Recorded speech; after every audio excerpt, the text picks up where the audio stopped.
if at all you're not able to, just you can search some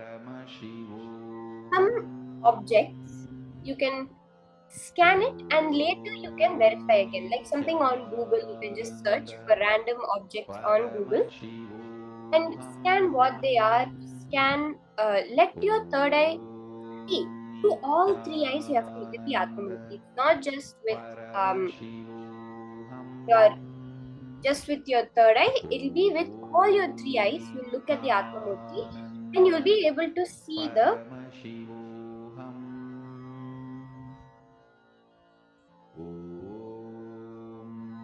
objects. You'll be able to see the details very clearly in golden letters. It will be like a description, like how if you Google and read a description, how it looks.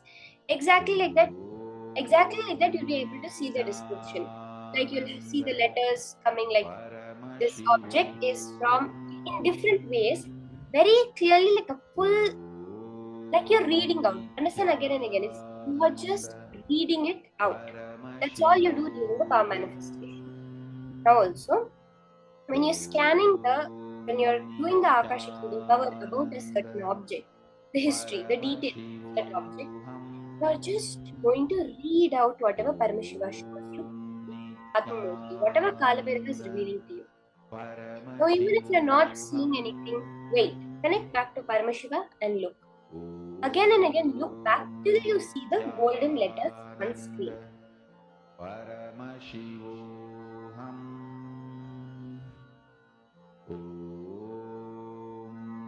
Nithyananda Paramashivoham. Om Nithyananda Paramashivoham. Om Nithyananda Paramashivoham. Om Nithyananda Paramashivoham.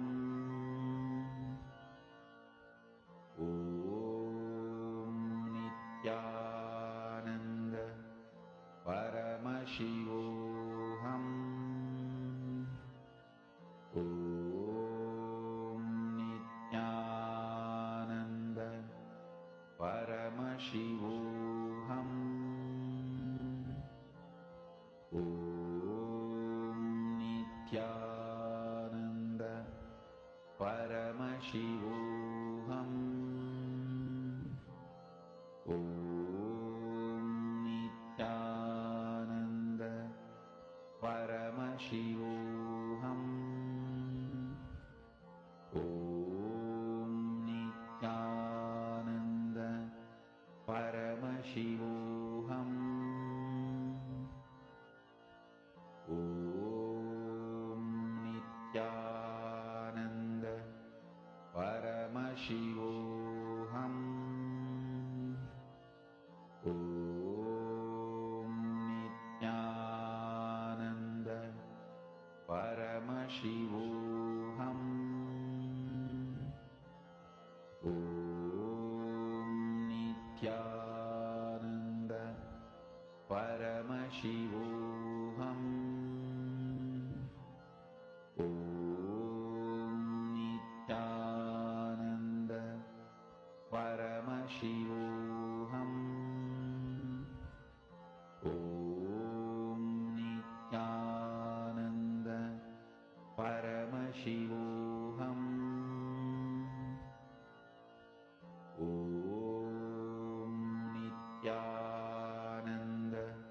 Paramashivoham. Om Nithyananda Paramashivoham. Om Nithyananda Paramashivoham. Om Nithyananda Paramashivoham. Om Nithyananda Paramashivoham.